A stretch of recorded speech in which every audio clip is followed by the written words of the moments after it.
Kia ora whānau. Hope you're having a beautiful festive season so far. And yeah, excited to be here again. Got Sean, my partner, here in the background. He's going to be our scribe this month, so recording the questions so that we can post that out with the recording of this video as well. So for any questions you want to recap on, or if anyone's missed the session, there'll be a note of the questions covered as well. So awesome to see 6 people already signed on. I'm sure there'll be a few more trickling through, but we've already got some questions, so let's get right into it. So Janet, awesome that you could join us all the way from Hawaii. Welcome. Aloha.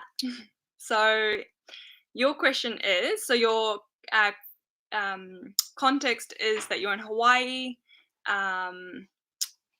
20 north altitude, elevation 900 meters, zone 11A, and you have fenced the neighbor's cows out 6 months ago, and now the grass is overgrown and very aggressive. We spend 1 week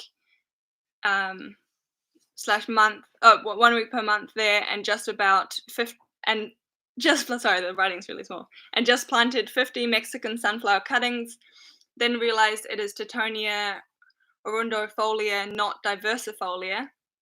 Is the arundifolia as effective against passive grasses? It's the first question. Pasture grasses. And also, with our limited time here, what else do you recommend we do to prepare for a big native planting session next July? So I'm reading these questions out because in the recording, there's not a recording of the written questions. So yeah, just for anyone recapping on the questions, that's why we're reading them out. All right, you want to take it away, class? You sound like you put all your eggs in your sunflower basket. With invasive or aggressive grasses, you probably mean Bracharia, which is a bit more of a creeping grass and therefore makes it more invasive, aggressive, or harder to manage unless you're grazing it. So we prefer the upright grasses because of the easier management. They seem to, for some reason, also be less allelopathic. So Kaikuyu being a creeper is somehow bad. Whereas elephant grass, which is the same genus, doesn't seem to have the same allelopathy as Kaikuyu has, for instance. Maybe because the grass is sort of creeping is low, it needs to put out more defenses, more allelopathy against trees and so on to keep in the game. That's just a theory that I thought up. And so you could, for instance, plant certain bunching grasses in there as well. That is assuming you're talking about a creeping grass such as Bracharia, so maybe you could clarify that. Rotundifolia versus diversifolia, probably not much of a difference. What the difference might be for you, so does it make viable seeds or not? So are you as lucky as us that you have a seedless strain, a hybrid, or not? That is maybe more the question rather than being a very close related species in the same genus. Because actually quite a lot of less related members of the sunflower family have this allelopathic effect towards grasses that we observe in Tittonia.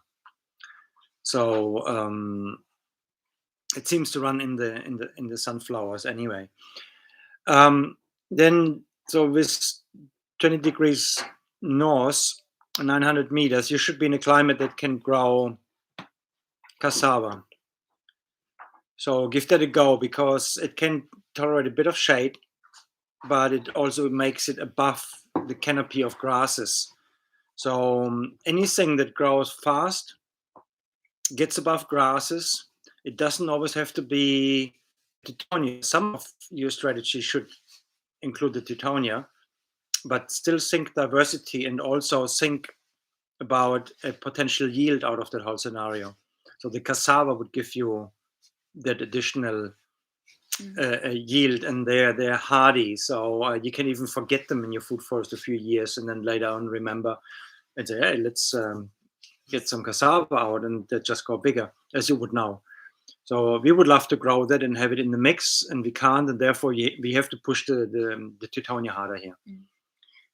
What about that hibiscus as well that you were talking about the other day? Would that be relevant? It's more sort of for a bit more advanced system, better conditions. But then Hawaii, deep volcanic soils, if hibiscus do it for you, look for hardy hibiscus as well. Again, they can handle shade, but they also would be getting above the grasses. And then think emergent above the whole thing still, whatever that might be. And you're talking about you want to establish native trees. You can ideally put them in within the rows that you create by seed, because that's, by the sounds of it, what you have as a vision for the long term. So when you talk about long term, then you actually ideally plant those trees by seeds, because then they select the place for themselves. It's cheaper, it's easier, and they would have a much better root system. So storms, drought, so wouldn't harm them. Awesome. And the Loop crew, kia ora kamaniki. So from Kawakoa, running a bit late. Awesome. Planting chop and drop, sweet. You're afraid I had to drag me out of the food forest just now. We'll wait for your question to come through. Next, we've got Aaron. Kia ora, Emma and Aaron. So, keen for thoughts on the olive system. Small plants from a wholesale nursery, cheapest. Would you keep them in the nursery until bigger, or plant in consortium, which is their nurse tree? I mean, one thing with olives is they don't have taproots because they're grown from cuttings. So keeping them in a pot longer is not such a biggie, as say if they were macadamias or something. And we do associate olives with a lot of sun requirement and needing to stand alone. And I would have said, yeah, that's the way to do it, and be careful with stuff around it. But then I keep also noticing that totally neglected olive trees that have been totally overgrown by vegetation, they are still there, they're still waiting for their turn, and eventually you can turn the system into their favor. But you can put them in the consortium for 2-3 years, having them swamped with stuff until these plants did their thing, got rid of the grasses, build up soil and this and that, and then you open it up, and then the olive trees can quickly go through. Only thing is, what happens to some trees that get forgotten and stuff like that, and do not have enough sunlight to keep their defenses up? You might find that they're getting more attacked by purine moss and tea tree borer and so on. That is the downside, but nevertheless, it's unlikely to kill them. It just keeps setting them back. And then once you open up for them to be in the light, and with all this added soil fertility by having used accumulators, and then you bring it up naturally into an abundant system to which the olives belong, even so they're hardy, then they really take off big time. And yeah, that's awesome. And then within the system, so even so they are sun loving and everything, keep in mind, okay, they're evergreen. What emergent canopy can you still give them that is deciduous, drops the leaves in winter, and lets them ripen the fruit in winter, in the full sun, whatever is left? So think raisin trees, flame bottle trees, honey locust, these sort of things that make a light canopy but are emergent deciduous trees. Poplars, yeah, Ernst recommended black poplar to go together with olives, right? So they would also be this fast-growing emergent. The only thing with poplars, usually they like more humidity, whereas the olives are usually planted in barren places with low humidity. So you have to select a poplar that is the most drought hardy to go along in the same situation. So think about these Lombardini poplars, these tall growing like candles. They're the more drought hardy. You see them on the classic paintings of Tuscany with these Lombardy poplars going up through the fields. And so in some ways it's the same caution that you have for a lot of deciduous orchard trees, that you don't want any too much cramped vegetation in that mid to high layer, because that'll stop the ventilation coming through, and a lot of your olives will go moldy and drop.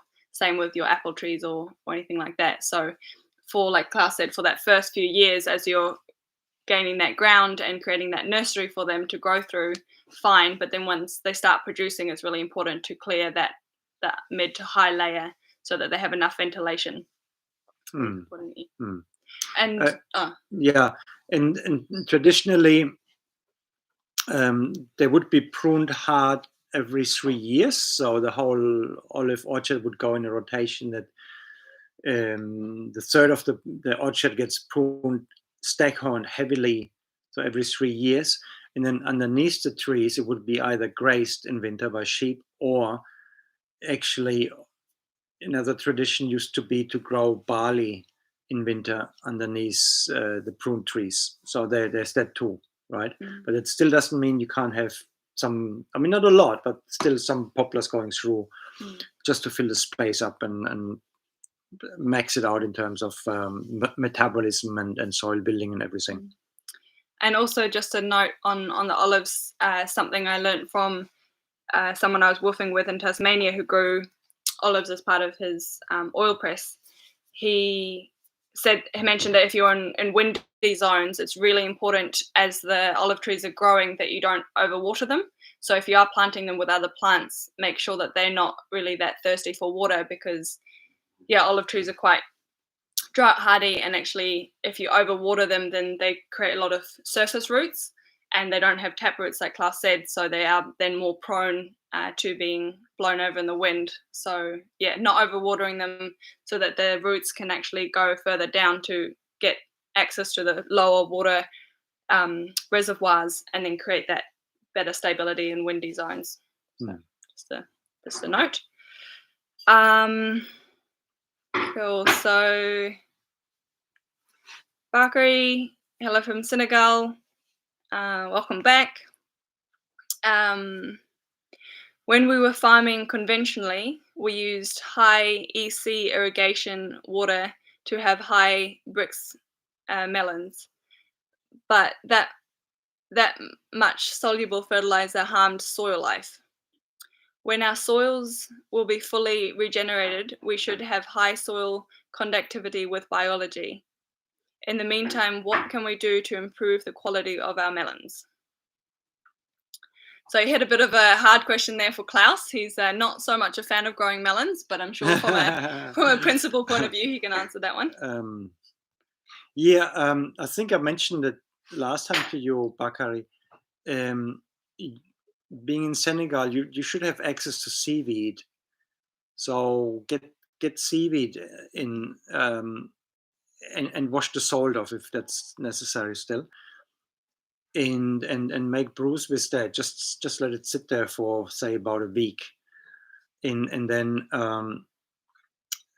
use that, and that would regulate any shortcomings in the leaf that might hold you back for maximum photosynthesis, right? And that should give you then the high Brix melons. I'm not using the Brix meter anymore.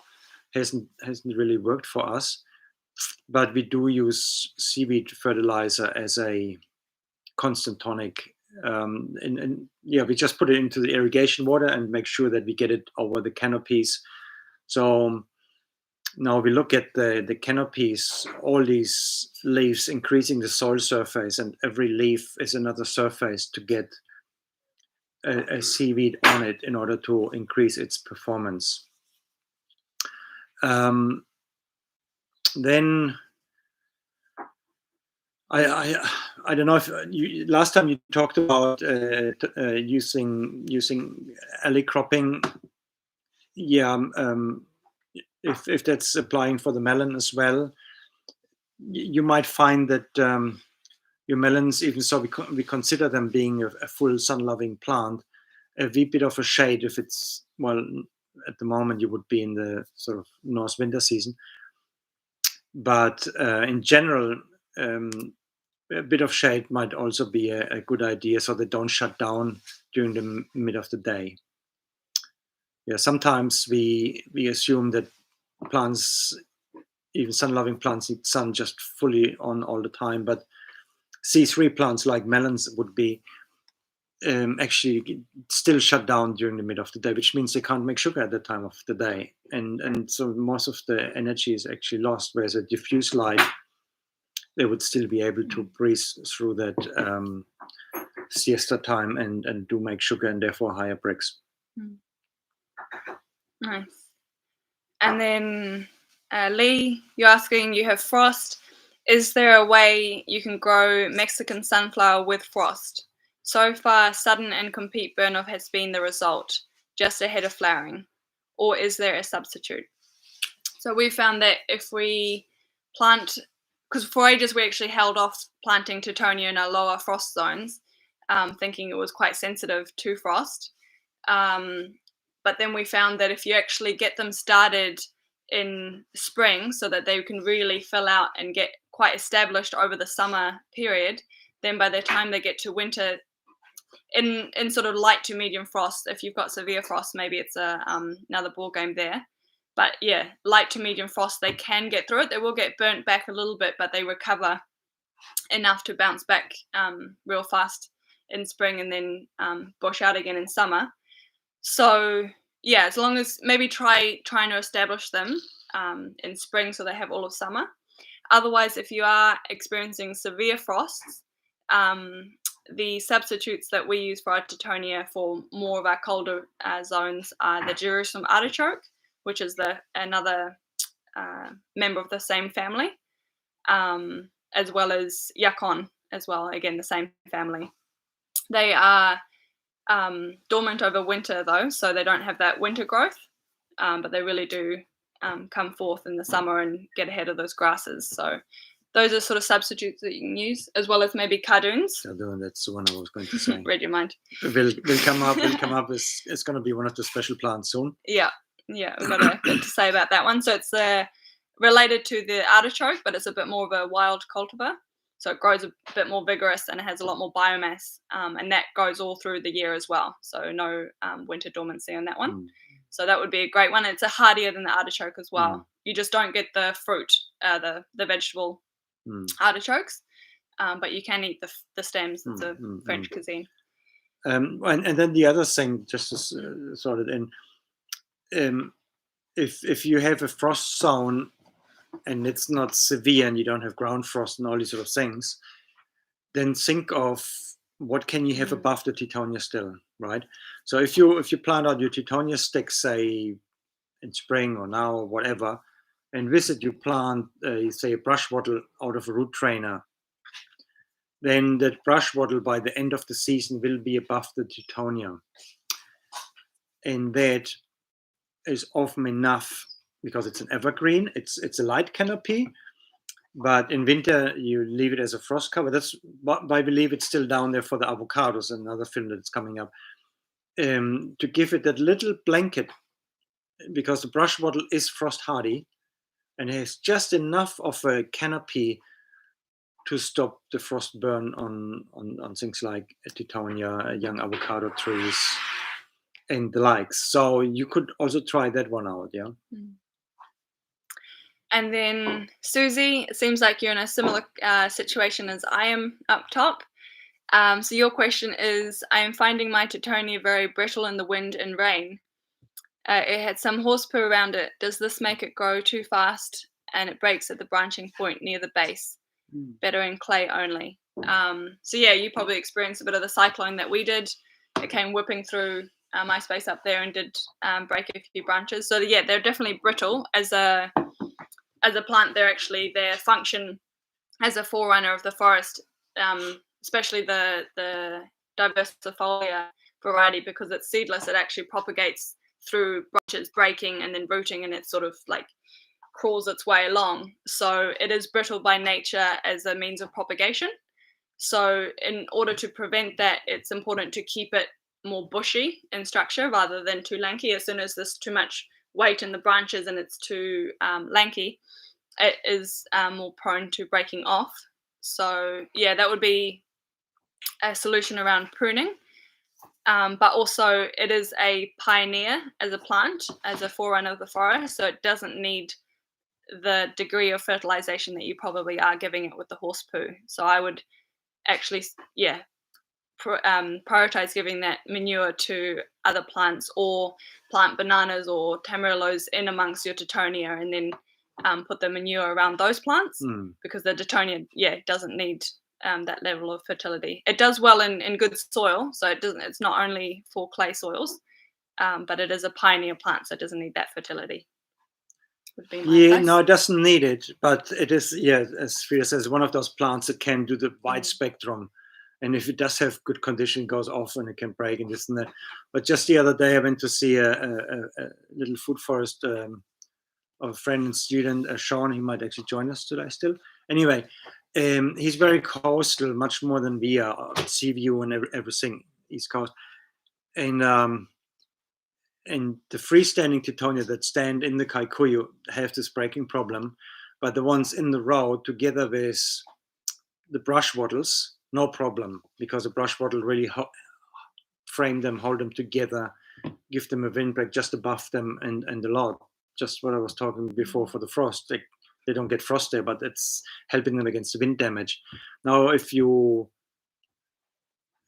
just a disclaimer, I have no shares in the brush wattle stock market, but if you feel uncomfortable about brush wattles, you could also give eucalypts a go, but you need something that just keeps above Tittonia, and there are not many trees that can. Poplar could do that, so you need something that can stand in there, that's stronger and holds the Tittonia together a bit. That would be ideal, and then you wouldn't have to worry. And then frequent pruning. Every branch you take off, you leave a stub like that, no more, and then out of that come new whips, and then some breakage. Well, who cares? It's just what happens, and then you give it a clean cut. So if they're sort of torn apart, big flaps coming out. I mean, you even so, they're helper plants and they're sort of like a weed. You still give them the same considerate pruning treatments as you would if it was an apple tree. Yeah, you see a bad broken piece, you see a bad cut, you go in with your pruning saw and make sure that it's not a mess. And because if you leave it too long, stuff like that, it gets messy and messy, and after a while you just put your hands up and say, this plant is just ridiculously hard to manage. Keep on it and treat it nicely. It's a friend, and it needs attention, and it needs to be treated just like a fruit tree. Kia ora, Richard. Your question. Oh, another one in Tittonia. Must be quite Tittonia season. So Tittonian fowl, which is another native of New Zealand, growing like crazy this last month. Are we better to leave them as protection through the heat, or chop and drop them to let some light in for the smaller plants, i.e. Inga, Lukma, etc.? Again, someone else that's in a similar boat as me, and actually out at Sean's place. And me. And you. Everyone. At Nararotunua, one of the videos, I think maybe a few weeks back, we showed, it is that fine balance at this season. You're right. You don't want to go crazy with your chop and drop, because then you're letting too much heat in, and all the biomass that you then have on the soil will actually then just fry in the sun, and that won't actually decompose. So it is that fine balance this time of year where you do want to let that light in, so that plants like the Inga and Lukma that go dormant if they are under any stagnant shade, you need to have that pulsing of their growth. So that's why we chop and drop, so that you're basically letting that light in, and then they can sort of pulse upwards, do a growth spurt, and then it closes over again, protecting them, and then we chop and drop it, and then they grow up again, and then so we have that sort of pulsing effect. But timing along the seasons is really crucial for that. So we would recommend both with your faux and your Tittonia to go halfway, do a light prune, where you actually making sure that, because the Tittonia at this stage, if you haven't pruned them for this season, will most likely start having quite long branches and almost already forming buds. So they're very close to being in a senescence state, at least mine are, or ours. So I would recommend chopping those like tips off, like maybe a foot or two off the top, just giving them a nice little setback, but not too harsh that it lets too much light in, just enough that it doesn't get into a senescence mode. And then with your faux, Klaus might have other thoughts on this, but we can yarn. What we did in Carmel was actually sort of crown lift. So we actually took all the lower branches and then again trimmed off any budding or seeding parts of the tree, so that again keeps it out of the senescence. But we crown lifted it so that we only had like a pom-pom at the top, which offers that shade from the sun, but offers enough light to come through and actually breaks those plants into their correct strata for the summer. So yeah, light prune, and when you're pruning, orchestrating, this is the opportunity to orchestrate those strata, so you're putting everything in the right zone, whether it's low, medium, high, or the emergent canopy there. Yeah, absolutely. Because I just did stuff like that just half an hour ago. It is a tricky question, and it's always like, oh, I wished I had done that before the last raining period that we had, because then it could have come back during the rain very quick without the sunburns and so on. Okay, didn't do that. So what do we do now? As Frida says, definitely the flower forming definitely has to go. We're still talking senescence here. The Tittonia won't flower at the moment, but yeah, take the buds off, but stay away from staghorning. And especially the fowl can get severely sunburned if you staghorn it right now. Just like an avocado tree, if you staghorn an avocado tree now, you get a sunburn. If you staghorn a mahoy, you get a sunburn on it, unless it's under more layers of vegetation. And right now we have the longest days. If we take too much foliage off, that means they're not doing bugger all. They're just going to wait for another month until they really come back into gear again. So we don't want to miss out on that. Now your lucuma is fine in the shade anyway.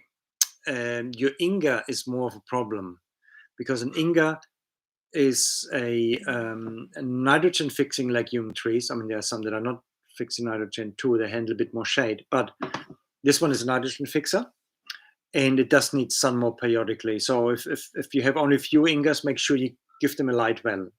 And now, do they get damaged in the sun? Don't forget that other people just have them sitting straight in the sun, the lucumas, even so they should be with nurse crops. Other people plant them in plain sun and they're still not going to die immediately. So we are fine with that. The only question is more like, you don't want to have your whole soil drying out and your helper plants not do anything because they don't have leaves on them. So prune them light now, and then do a staghorning in March, when we have equinox, right? So then they can fill up a bit again before winter, when they slow down. Yeah, so between March and solstice, winter solstice, you want to do your autumn pruning. So you let the light in for winter, and that can be a staghorning then, right? But not now. And Janie, kia ora Janie, I'm glad you could join us this month. So from the East Coast, Wairapa. All right, so we're doing a reset on an established 1/3 acre block of eucalyptus with regenerating natives underneath. They aren't planted in tidy rows. Sorry. So your question: when we create the organic terraces, what do we do with the stumps that don't fit to contour? Do we plant around them? And then, sorry, have to go okay, sweet as. Go watch the replay. So to answer your question, okay, so you basically got, I think I can remember your comments on some of the videos or on our messenger. you've got fully established eucalyptus and full regenerating bush underneath. So it's more like an sort of inherited forestry system rather than actually newly young planted eucalyptuses. Thoughts on that regarding stumps? There's no mushrooms you can do for eucs, is there? No, I tried heaps of times with shiitake, it didn't work.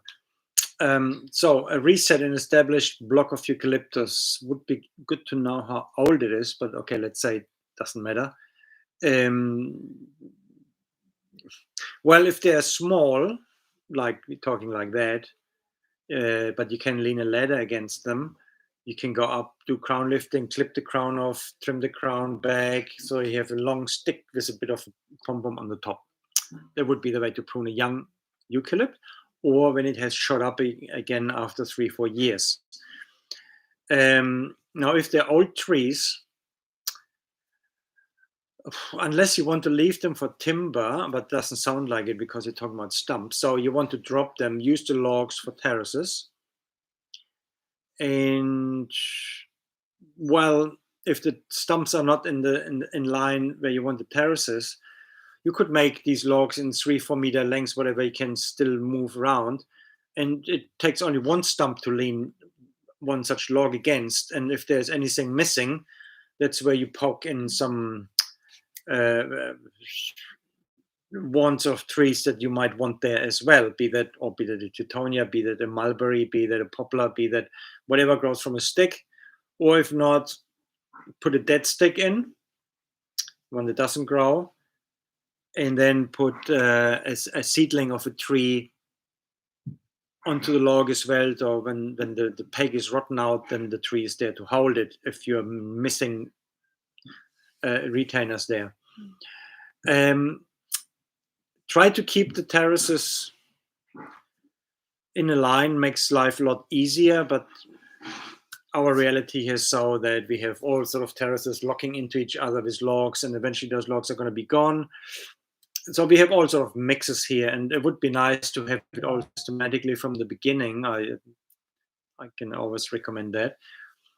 Now you have natives already in there.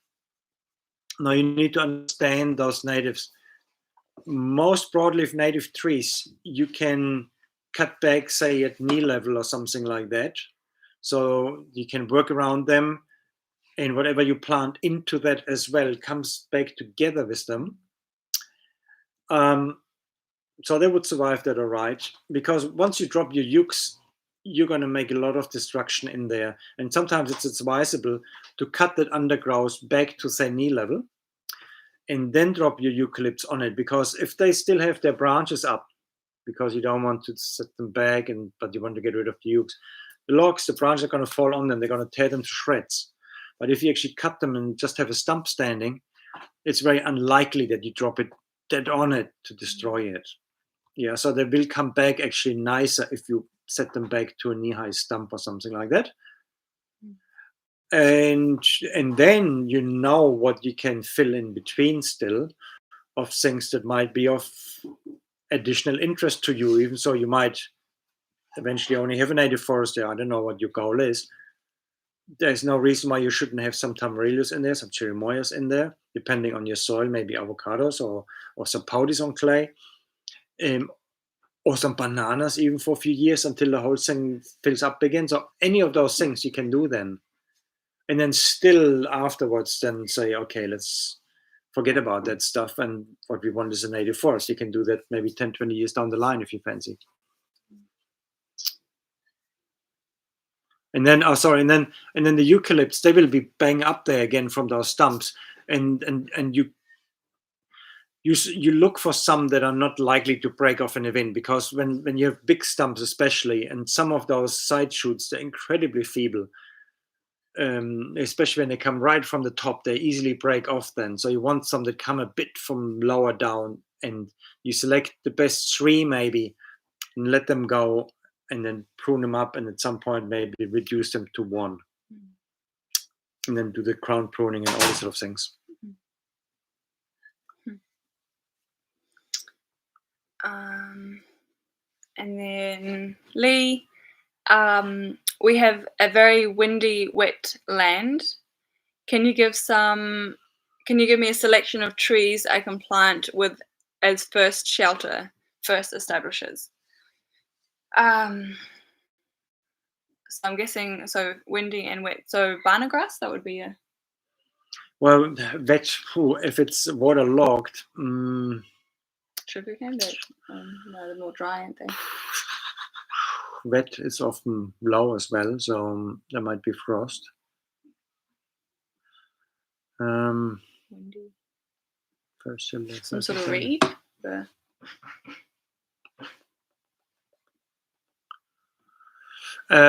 Tree. Some eucalypts that handle boggy conditions would be my go-to place. Fast, gives you wind shelter, evergreen. Take the ovata eucalyptus. That was the one that that specialist came and recommended for swampy zones. Ovata. Yeah. So. Yeah, and then it's a paperbark ukes, but I think they might be a bit slow. But yeah, you look. I mean, there's just willows? Hundreds of species. Yeah, willows? Then willows, of course, too. The only thing is they don't give you the shelter in winter, but mix them up. Don't stick to just eucalypts because that's fast and evergreen. Just mix them up. Poplars and eucalypts, or willows and eucalypts, and so on and so on. Yeah, there are some willows that keep the leaves on quite a long time, such as the Japanese Kaya Tsunagi. I think it's called something like that. Kaya Tsunagi, Kasuyanagi, something like that. Should really learn that name. It's my favorite willow. That hangs onto the leaves right into July. It's quite amazing. And another one could be not as an edible, but Abyssinian banana, hey, as a pretty thick shelter. Frost sensitive, so if it's. Is it? I mean, we've got that one. All those. Well, quickly look down if we get more clarity here. Not waterlogged. Good silt drainage. I have beautiful cherimoya grown from your seed 5 years ago. I'm, as I said,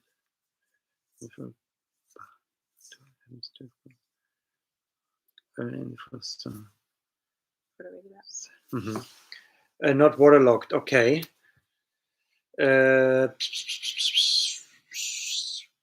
So then the willows probably wouldn't do so good, but the ukes and the poplars would still be fine. And they alders? Can moisture. Or is it pecans as well? Oh, they're a bit more wind sensitive. No, not for wind. Tecoca, the cabbage trees, they would be pretty hardy, and especially at the young stage because they're quite fluffy. Liquid amber. Yeah, I mean the main principle would be establishing sort of early, sort of fast-growing canopy trees. So you wouldn't be wanting to go for things that take a while to grow, like because alders and stuff would be good actually, wouldn't they? Alders. Yeah. Alders. But so maybe interplanting, or alders could be your climax or long-lived perennial shelter belt, and in the medium you could have your ukes and the poplars that grow really fast whilst the alders are establishing. In amongst, I mean, if it's not waterlogged then and not too frosty, I don't know if you're frosty, but having sort of bananas, cherimoya, so you could do a grove of bananas and stuff in there, and have your whole, rather than doing shelter belts, growing those trees as shelter belts, trying to layer all those trees together so that it can be one big block. Wind protection, it all sort of comes together as one big shelter belt. It is frosty, and the cherimoya has grown nicely. And can you grow it in an espalier? Definitely, absolutely, no problem whatsoever. You can really shape cherimoyas in a big way.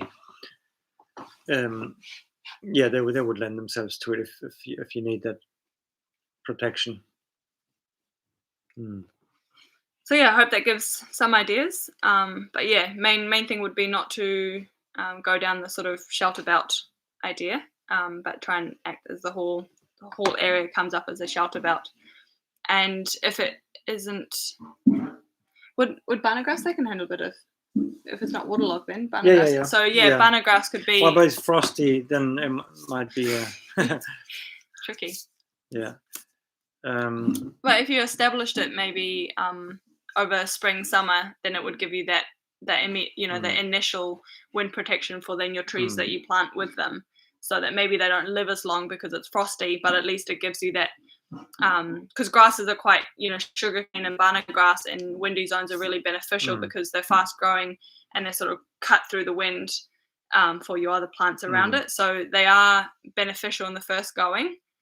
So you might just want to push it and see if you can get them established over that summer, just enough at least, so that your trees can then take up and be resilient enough. And then if you do happen to have certain weeds in place already, such as pampa grass or so, they were brought here for a reason, and that reason was shelter. So they can be an amazing shelter. Of course, you keep them pruned and tidy and out of making seeds and not flowering, nothing like that. And then they can be your friend in that situation too. And they can handle anything from frost to waterlogged to wind to dry, whatever, If you have them already, that is, right? Yeah, don't put us on the record for recommending you to plant them. No, don't plant them. There are better things than that. But and then fill up quick shallow cardoons. They go up to 2 meters in a season easily, and they do that throughout winter. They're actually pretty massive shelters too. Awesome. And then you've also, there's a few questions before that. We'll come back to yours. Where are we? Just here. And then Cam Nikki, you ask, what is your favorite poplar variety for Northland volcanic soil? Do you have any comments on using Casuarina cunninghamarina in the system?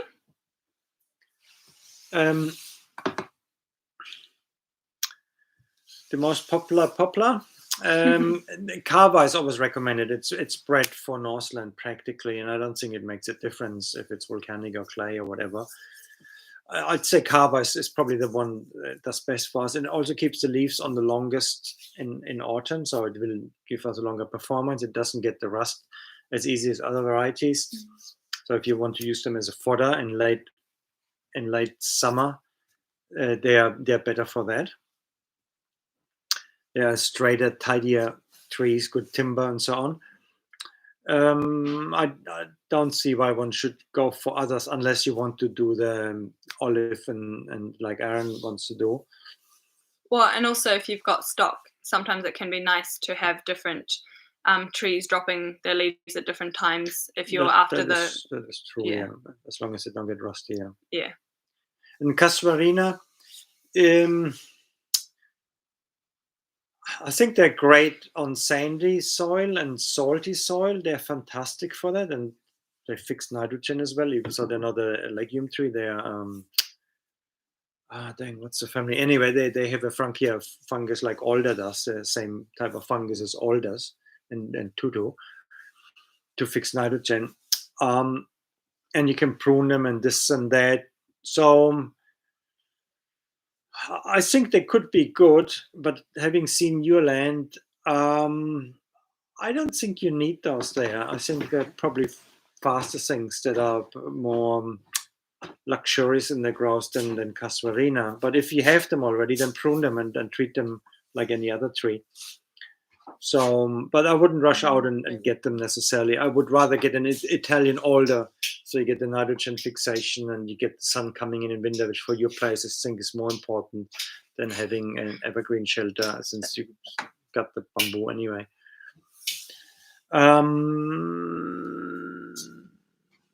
The best rabbit recipe, the same as with possum.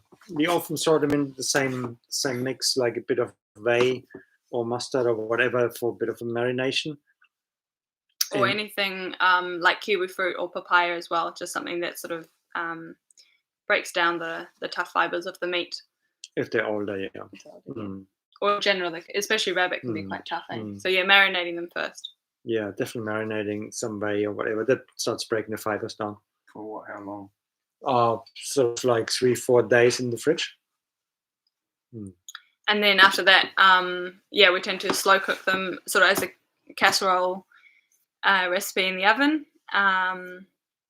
Slow cooked, keep the juices in, nice bit of tomato.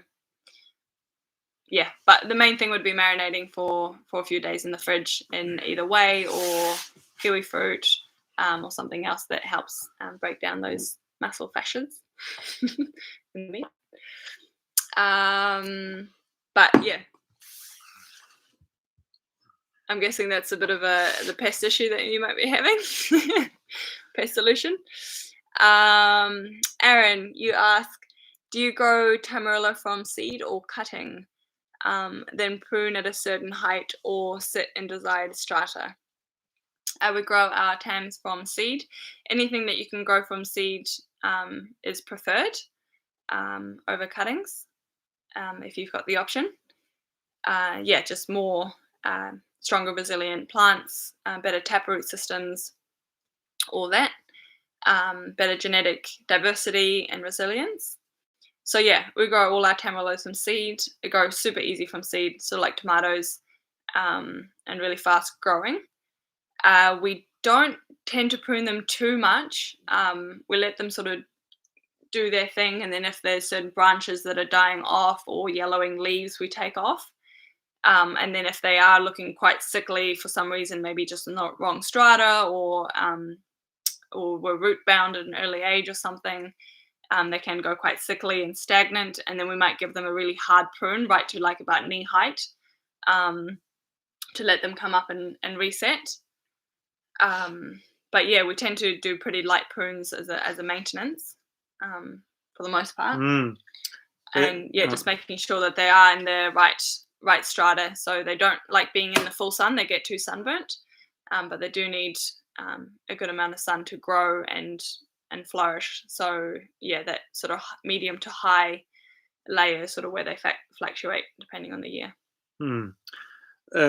Maybe some observations still to add on the Titania pruning. That's Tamarilla. Tamarilla, sorry. Because I'm going to start a Titanian here as well still. It's hard to prune Tamarillo without having fruit or flower on it, right? But you should always prune it back a bit so you don't have branches tearing off in the wind and so. The only good time to prune during winter, unfortunately, as soon as the new shoots show up, the wood pigeons really go to town on them because they love the young shoots of Tamarillo. So ideally you would prune them in winter, but then you lose all the new shoot to the wood pigeon, and that really sets them back brutally and takes their life force quite a bit. With what I notice at the moment, because the Titania is quite overgrown, I mean, not flowering, it's not senescent, but it's overgrown to the degree that the lower leaves are starting to go sort of yellow.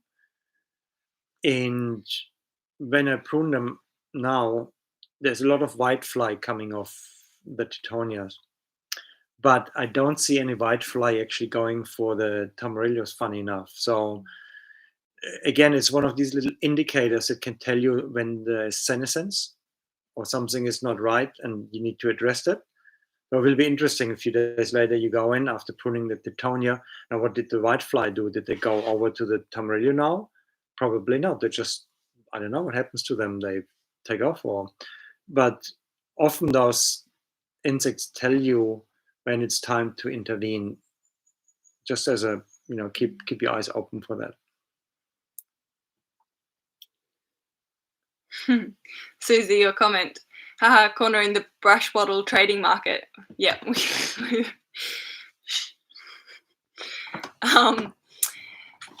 Lee, you have a question. Do you have any videos that demonstrate the log terrace you were just talking about, which I imagine was regarding Janie's question on the native understory to the ukes, and using them as logs? I don't think we've done a video specifically on that. However, there's a video that we've done at a location where Klaus recently cut down a whole load of black alders and some ukes, and there's big stumps and logs, and he's talked about the early succession stages of regenerating that into a food forest. So there will be a little bit on logs there, We could do an update on that. But yeah, actually. it's looking pretty ripe up the Mm. up the top there. The potatoes are really cool. We'll definitely do a video on that. Thanks for the inspiration. But yeah, otherwise for now, check out maybe in the to the recording of this video, I'll mention the video that we do cover the site up top to go over. And then yeah, that's just filling you in. Yeah. So Leah continues, no weeds in the paddocks, just buttercup. So no pamba grass, that's so sad. No gorse, psst, no nose crop.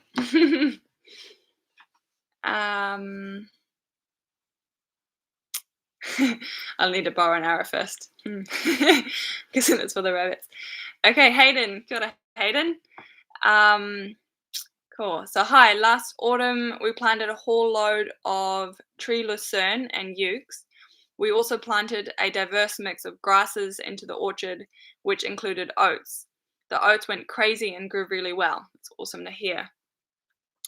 We have now knocked the oats down and have started planting macadamias in amongst them. However, since the support trees grew up with the oats, they now seem to be struggling to stand up, and a lot of them are laying down. Would it be all right to prune them all right back now, or would you recommend something else to help them stand back up? I'm in Whakatane and it's starting to get pretty warm. Thanks, Tina.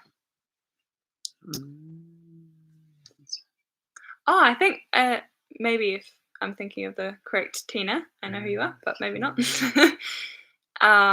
You may have been on the course that I did with Byron Thornton Bay. Yeah. Welcome. So, yes, that can happen if we have. Oh, awesome. Hi. That can happen if we don't have the right density in our consortium of plants in accordance to all the life cycles. So what would have happened is that you had the oats, which took up a certain life cycle, and now you've got the trees that have sort of grown up quite spindly amongst them and missing that something that sort of bushes out and helps support them when the oats are down. So having another grass such as like cocksfoot or sugarcane or banana grass in amongst that would have bridged that gap from the oats to your trees. So depending on how high they are now, if they're sort of spindly, like top heavy, then by all means give them a bit of a prune so they're not sort of getting bashed around, just to bring down the top canopy down a bit so they're a bit more balanced and not as spindly.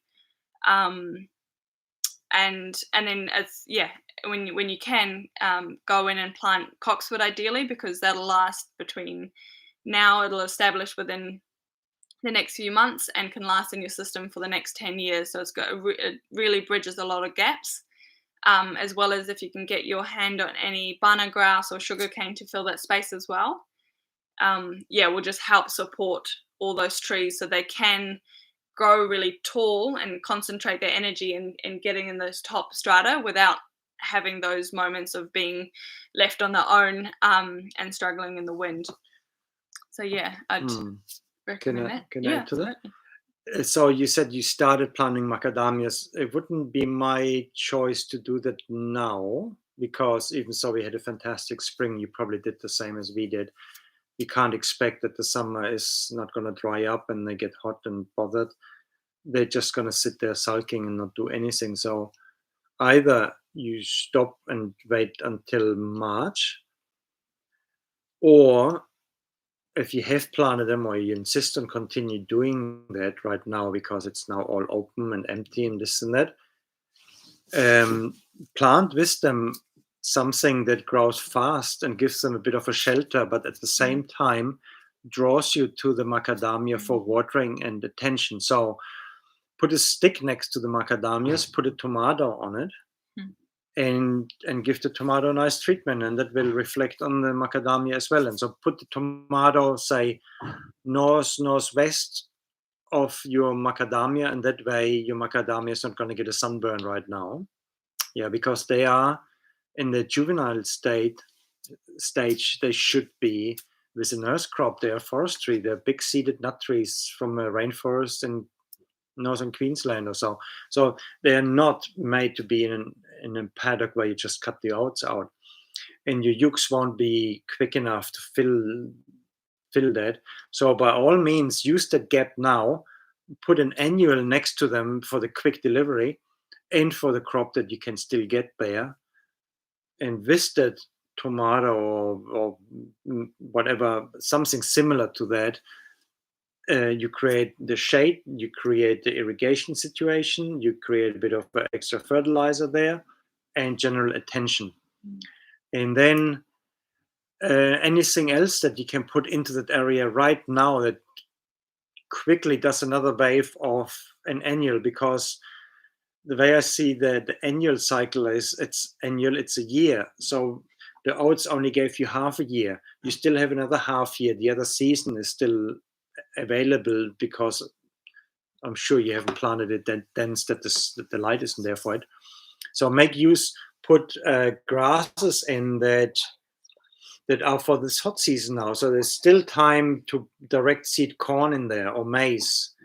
It's still time to put Sudan grass in there, and you might even make it into a perennial thing like we do. Wakatana, maybe you're past the point where you can do that. But who knows? Maybe you can get your Sudan grass to overwinter. But other grasses, corn. Then think of annual sunflowers. Buy them now as plants if you want to quick start it, or put the seeds in directly, whatever.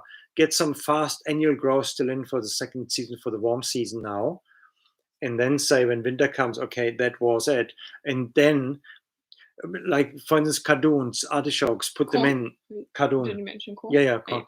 And now also put in cardoon now if you can get hands on some plants, because they will be not an annual, they will be a biennial, a triennial, whatever. And the tamarellos, get them started now so you can put them in autumn, and they will keep you happy for another 5 years, and so on. So don't forget to fill those spaces up with something, whatever comes handy. Either you buy the plants, or you direct seed them, or you nursery them yourself.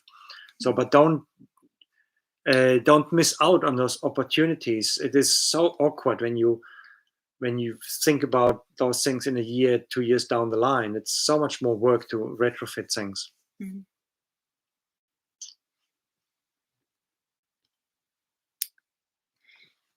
And then Lee, have been trying to get banana grass for years. Any idea of a good source? Up here we've got heaps just growing wild in a lot of gullies and slip zones from the council. Banana grass? Yeah, elephant grass. Yeah, like all around by Boys High School and stuff is massive. Okay. Banana grass. It's not the giant reed. No, yeah, pockets of it. That's where anyway. So yeah, look out for certain council zones where they have brought it in and planted them in gullies. But yeah, just watch out that it's not elephant grass. Oh, the Orondodorax, which is more of a weed. Still really awesome and handy, but yeah, just need to manage it a bit heftier than the banana grass. Otherwise, there is a nursery in Hikarangi. Again, we might have put a plug in already, but I'll do it down here for at Twin Falls Nursery.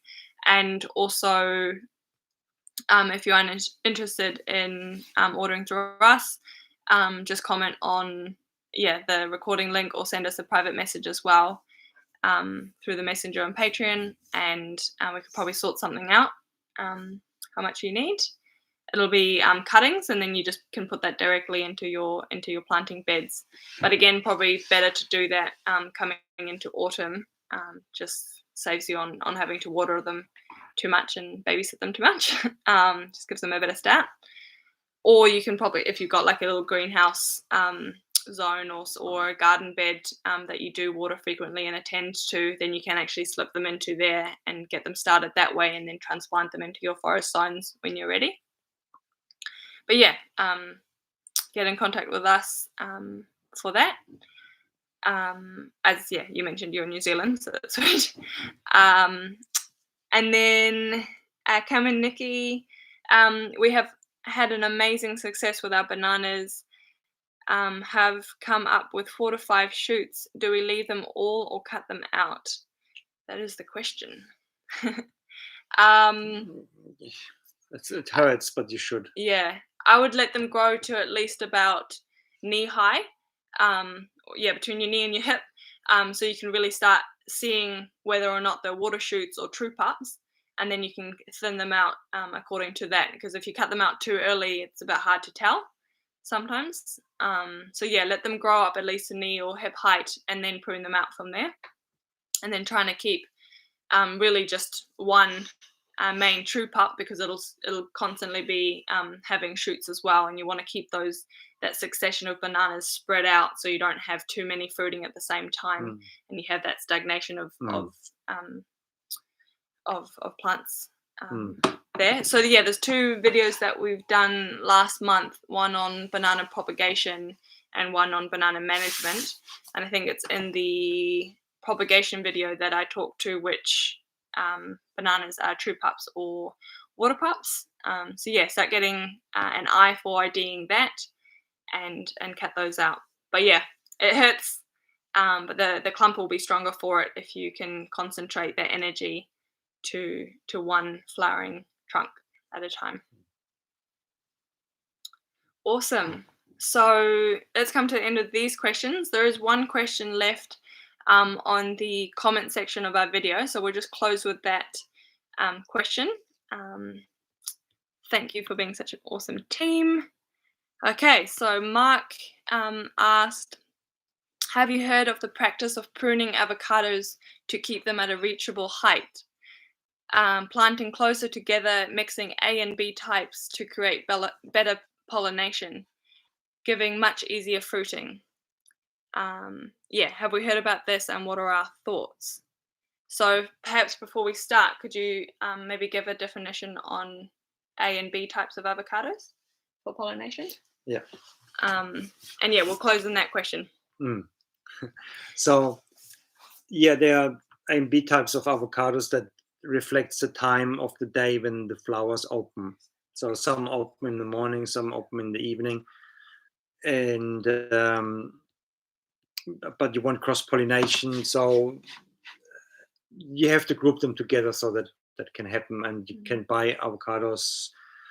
You look at some online site where people try to sell you avo varieties, and they can and you can see there what type they are, which go well together. I don't have it in my head right now. Having said that, doesn't mean that they don't produce fruit, but the fruit set is better.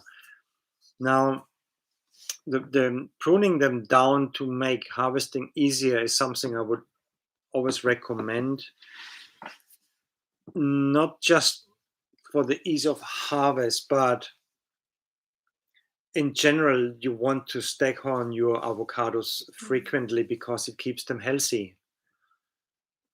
Staghorn, and ideally do that in the cooler seasons. If you do it in a hot season, then you need to paint your trees so they don't get sunburned. Avocados can really get severely sunburned. So do a tree paste with clay, lime, cow shit, like the PermaDynamics do, something like that, or just a whitewash, whatever. I would stay away from acrylics. I think that shouldn't be mixed with food. But when I say painting them after cutting, I don't mean just the cut surface. Actually, those often don't need the painting. That's the new finding. But you want to paint the bark so the bark doesn't get cracked and sunburned. So there's that. And with heavy pruning, you constantly recreate a balance between crown and roots. And yes, you will lose a bit on production doing that. But what does a higher production give you if you kill your tree? Or you have to inject your trees and do all of that sort of stuff. So the easier harvesting situation, because you don't have to get a cherry picker to drive around and compact the soil further, favoring Phytophthora and the stuff. You can go with a short orchard ladder or with a telescope pruner, or just walking around picking it from just like so. And I've never seen him do that, but there's a guy in Cumeo that became known for doing avocados on a clayish soil on terraces like a vineyard, treating them like grape plants on wires, like espalier, heavy pruning, but really manageable. And he had great success and very little problem with Phytophthora because of the heavy pruning. So I wouldn't go to that extreme, but having the avocados heavy pruned, and keep in mind they are high strata. A high strata, but that means you can still put a emergent strata in. And so you should, because they're big leaf forest trees. You think of the big seeds, always a good indicator for being a forest tree. And they're almost demanding a top canopy of an emergent. Now, it could be and maybe should be a deciduous emergent, such as raisin trees. For volcanic soil, a good one is the cousin of our albizia, the brushwort, the cousin, the silk tree, the albizia julibrissin, would be a lovely canopy. Or you could use inga beans and give them a heavy prune in winter, which they do like. Or even humble poplar, whatever you think should be in your place, the best performance, do that. And then think of something below the avocado still. And even if it's just coxfoot, but some ground cover at least. Or some tamarilius in amongst them, something. And also keep in mind that you want to stop avocado trees, I mentioned it before, from having roots of different trees meeting each other. That's when things seem to go sour and they start getting Phytophthora. So you don't want intermingling of avocado roots. Try to avoid it. So refrain from having a avocado-dominated orchard. Keep them apart. Put something else in between that works with them. Could be another free-draining, loving a nut or fruit tree, and it could be deciduous. It could be a chestnut, for instance. Something else that appreciates those fertile, free-draining soils that an avocado tree likes, but something that keeps them apart. So they don't do that, and it just lightens up the whole orchard. You might find you have less problems with other things as well, apart from Phytophthora. And your whole fertility in the orchard would go up, and everything is nicer. Just think of that and maintain your avocados with heavy pruning. It's always a good idea. Don't worry about it. The sad thing is, just like with tamarillo, it's hard to find a time to prune an avocado tree where you don't cut either fruit or flower out. But just do it or at least do sections and see what happens, and get convinced by your own experience. Awesome. So yeah, in light of us all looking like puriri moths now,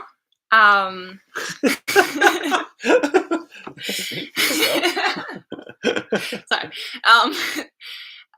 Yeah, awesome session, guys.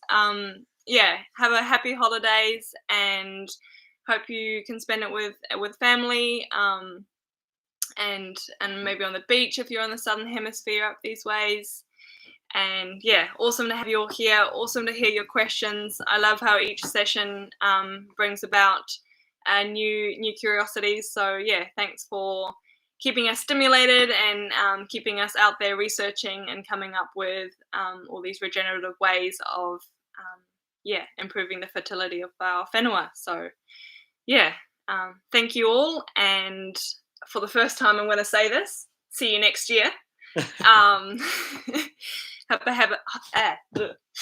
Tripping over myself now. Yeah, happy holidays. And Sean's done an amazing job of recording all the questions in a way more elaborative way than I've ever done. So you're going to get a great rundown of everything that's been covered in this video.